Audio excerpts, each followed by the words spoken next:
എല്ലാവരെയും ശ്രദ്ധയ്ക്ക് ഇതിൽ പുയ്യുണ്ട് ഗായ്സ്, കാണിച്ചു തരാം. അതൊക്കെ പൊട്ടിക്കട്ടെ.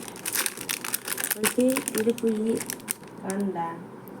നമുക്ക് പുയ്യ് കടലമുട്ടായി ആകെ പൂത്തിങ്ങനെ പുയ്യാണ് ഇതിൽ. അപ്പം എല്ലാവരും വേങ്ങുമ്പോൾ ശ്രദ്ധിച്ച് വേങ്ങുക. പുയ്യാണ് ആ പുയ്യൂടെ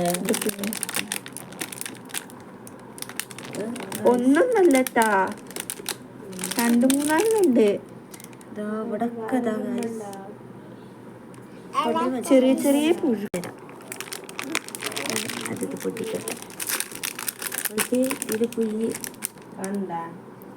നമുക്ക് പുയ്യ് കടലമുട്ടായി ആകെ പൂത്തിങ്ങനെ പുയ്യാണ് ഇതിൽ. അപ്പം എല്ലാവരും വേങ്ങുമ്പോൾ ശ്രദ്ധിച്ച് വേങ്ങുക. പുയ്യാണ് ആ പുയ്യൂടെ ഒന്നും നല്ലത്താ, 2-3 ഇവിടൊക്കെ ചെറിയ ചെറിയ പുഴു.